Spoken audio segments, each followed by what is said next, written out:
السلام علیکم کلاس. ہم متفرق معلومات ڈسکس کر رہے تھے. اس میں سے کچھ چیزیں ہم نے کل پڑھی تھی، کچھ چیزیں آج رہتی ہیں وہ پڑھیں گے، کچھ کل بھی شاید اس کا کوئی ایک لیکچر ہو بقیہ ایسا. یوم الحشر جو قیامت والا دن ہوتا ہے اس کو یوم الحشر کہا جاتا ہے. اس قیامت والے دن کو کچھ اور ناموں سے بھی یاد کیا جاتا ہے: یوم الحساب، یوم الدین، یوم المیزان، یوم الجزا وغیرہ. میزان کا مطلب ہوتا ہے عدل و انصاف، کیونکہ قیامت والے دن سب کا حساب کتاب ہوگا، یعنی میزان ترازو میں ان کے اعمال نامے تولے جائیں گے. یوم الدین، اس طرح یوم الحساب، یوم الحشر، سب کا معنی تقریباً ایک ہی ہے. اس کے بعد وضو کے 4 فرض ہیں. جو ہم نماز سے پہلے وضو کرتے ہیں نا، اپنی پاکی ہے، ہم پانی سے وضو کرتے ہیں. وضو کے 4 فرض ہیں. جن چیزوں سے وضو ٹوٹ جاتا ہے انہیں نواقض وضو کہا جاتا ہے. نواقض کا مطلب ہوتا ہے ٹوٹنا. نواقض وضو یعنی وہ چیزیں جن سے وضو ٹوٹ جاتا ہے.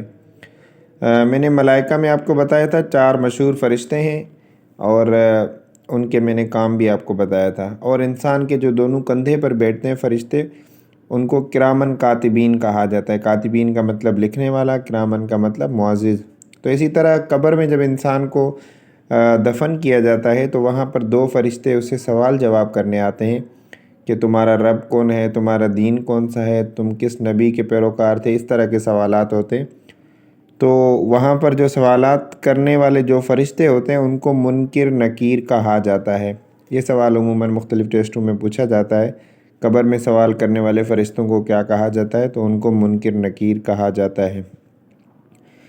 وحی کا مطلب آپ کو پتہ ہوگا شاید. وحی حضرات انبیاء کرام پر اللہ تبارک و تعالیٰ کی طرف سے جو پیغامات نازل ہوتے ہیں، جو جبرائیل امین لے کر آتے ہیں، اس کو وحی کہا جاتا ہے. وحی کا لغوی معنی ہے پوشیدہ، یعنی چھپی ہوئی، پوشیدہ، مخفی اور پر لطیف بات، یعنی ایسی بات جو اچھی لگے. جو وحی انبیاء پر نازل ہوتی ہے، اللہ تبارک و تعالیٰ کی طرف سے پیغامات ہوتے ہیں جو فرشتہ جبرائیل امین لے کر آتا ہے. تو اس وحی کا لغوی معنی ہے پوشیدہ، مخفی، یعنی جو ہائڈ چیز ہوتی ہے، چھپی ہوئی چیز ہوتی ہے، مخفی ہوتی ہے، اس کو وحی کہا جاتا ہے. اس کے بعد ایک اصطلاح ہے صحابی. صحابی کس کو کہا جاتا ہے؟ وہ شخص جس کو ایمان کی حالت میں حضور اکرم صلی اللہ علیہ وسلم کو دیکھا ہو، حضور صلی اللہ علیہ وسلم کی زیارت ہو، اور ایمان کی حالت میں اس کی وفات ہو. یعنی اس شخص کو صحابی کہا جائے گا جس نے ایمان کی حالت میں حضور کا دیدار کیا، حضور صلی اللہ علیہ وسلم کو دیکھا ہو، اور وہ پوری زندگی ایمان پر رہا ہو، اور اس کی وفات بھی ایمان پر ہو، تو اس کو صحابی کہا جاتا ہے. جتنے بھی صحابہ کرام رضوان اللہ علیہم اجمعین ہیں وہ ہمارے لیے قابل احترام ہیں. معجزہ. معجزہ کس کو کہا جاتا ہے؟ ہم جیسے اردو میں بات کرتے ہیں، تو معجزہ ہو گیا، بڑی بات ہے، یہ تو معجزہ ہو گیا. تو معجزہ اس خلاف عادت بات کو کہا جاتا ہے جو اللہ رب العزت پیغمبر کے ہاتھ پر ظاہر فرماتے ہیں.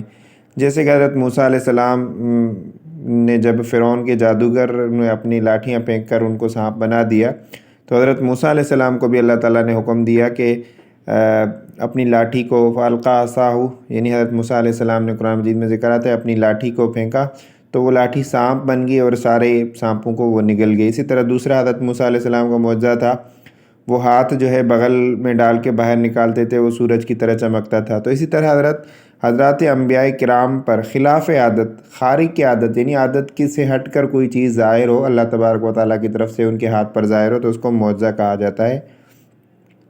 حضور صلی اللہ علیہ وسلم کا یہ معجزہ بہت زیادہ مشہور ہے، اس کو معجزہ شق القمر کہا جاتا ہے.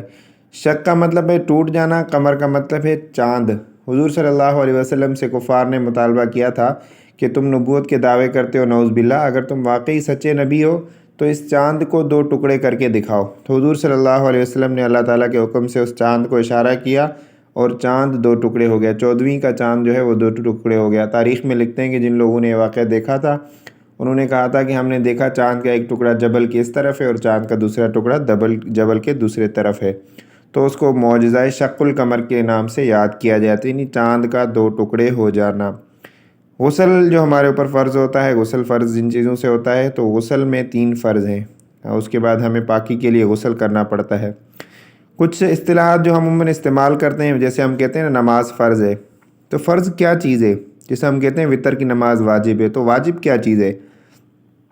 فرض وہ چیز ہے جو دلیل قطعی سے ثابت ہو۔ قطعی کا مطلب ہوتا ہے یعنی ایسی دلیل جس کا انکار نہ کیا جا سکتا ہو، جس کا منکر اس میں شک کرنے والا اس میں کسی قسم کا شک نہ ہو تو وہ کافر ہو جائے۔ جیسے قرآن مجید سے جو چیزیں ثابت ہوتی ہیں وہ دلیل قطعی سے ثابت ہوتی ہیں، یعنی قرآن میں جن چیزوں کا ذکر ہے وہ دلیل قطعی ہے، اس کا انکار نہیں کیا جا سکتا، اس میں کسی قسم کا شک و شبہ کی کوئی گنجائش نہیں ہے۔ واجب جو ہوتا ہے وہ دلیل ظنی سے ثابت ہو، یعنی وہ دلیل قطعی سے ثابت نہ ہو، اس میں انکار کرنے والا کافر تو نہیں ہوتا، البتہ واجب کو چھوڑنے والا فاسق اور عذاب کا مستحق ہوتا ہے۔ تو فرض اور واجب کا تھوڑا سا فرق آپ کو معلوم ہو گیا ہوگا۔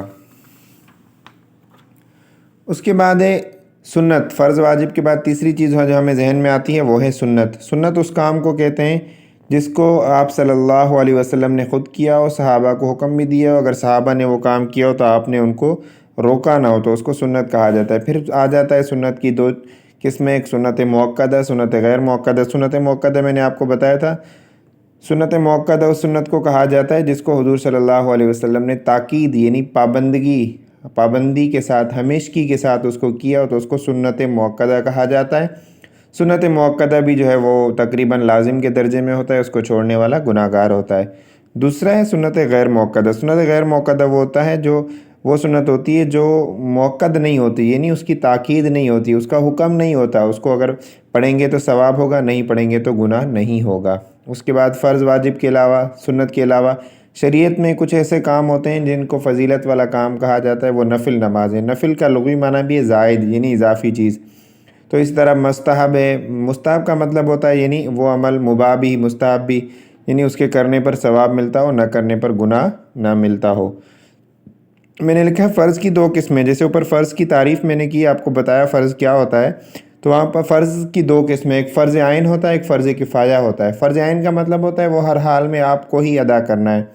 فرض کفایہ کا مطلب ہے اگر پورے محلے میں سے کسی ایک شخص نے ادا کر دیا تو وہ فرض ادا ہو جائے گا۔ جیسے جنازہ نماز جو ہے یہ فرض کفایہ ہے، پورے محلے میں سے کسی ایک شخص نے فرض نماز جنازہ ادا کر دی تو فرض ادا ہو جائے گا۔ مباح اس کام کو کہتے ہیں جس کے کرنے میں ثواب، نہ کرنے میں گناہ نہ ہو۔ استقبال قبلہ کا مطلب ہے قبلہ رخ، استقبال قبلہ یعنی قبلہ کی طرف ہو کر نماز پڑھنا ہے، قبلہ کی طرف ہونا۔ مسلمانوں کا قبلہ جو ہے وہ خانہ کعبہ ہے، کعبۃ اللہ ہے۔ خانہ کعبہ کے کچھ اور نام بھی ہیں، کعبۃ اللہ ہے، بیت اللہ ہے، بیت الحرام ہے، یہ خانہ کعبہ کے اور نام ہے۔ اذان کا لغوی معنی ہے خبر دینا، جو ہم اذان ادا کرتے ہیں، اذان نماز کے لیے دیتے ہیں، اس کا معنی ہے خبر دینا، کیونکہ ہم بھی لوگوں کو خبر دیتے ہیں کہ آؤ نماز کی طرف، حی علی الصلاۃ، حی علی الفلاح، آؤ نماز کی طرف، آؤ کامیابی کی طرف۔ اس کے بعد ایک اور چیز ہے، نماز کو سکون اور اطمینان سے ادا کرنے کے لیے ایک اصطلاح استعمال ہوتی ہے، تعدیل ارکان۔ تعدیل ارکان کا مطلب ہوتا ہے نماز کی جو رکن ہیں، یعنی نماز میں جو چیزیں ضروری ہیں ان کو سکون اور اطمینان سے ادا کرنا۔ آج کل ہمارا یہ کلچر ہو گیا ہے کہ ہم نماز پڑھتے ہیں سمجھو ایک کمپیوٹر کی طرح ریکارڈڈ ہے، ہم بٹن دبا دیتے ہیں اور ہماری 4 رکعت نمازیں جو ہے وہ پوری ہو جاتی ہیں، فرض پورے ہو گئے، وتر واجب سنتیں سب پوری ہو جاتی ہیں، ہماری توجہ کہیں اور ہوتی ہے، ہمیں سکون اور اطمینان وہ نصیب نہیں ہوتا جو نماز میں ہونا چاہیے۔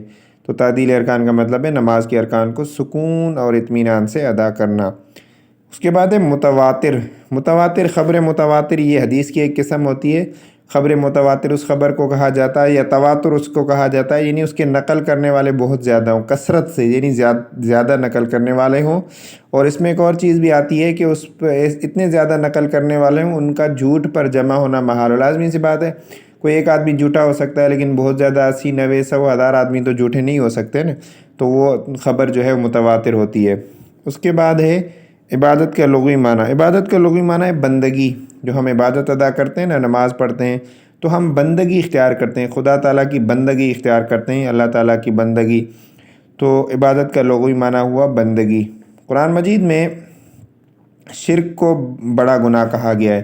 شرک کا مطلب ہے جو ہم اللہ تعالیٰ کے ساتھ کسی کو شریک کرتے ہیں، تو قرآن مجید میں اس کو شرک، ان الشرک لظلم عظیم، شرک کو بڑا گناہ کہا گیا ہے۔ اور شرک کی 3 اقسام ہیں، شرک بذات، شرک بصفات، اور شرک تیسری بھی کوئی قسم ہے ابھی میرے ذہن سے نکل رہی۔ تو شرک کی 3 قسمیں ہیں۔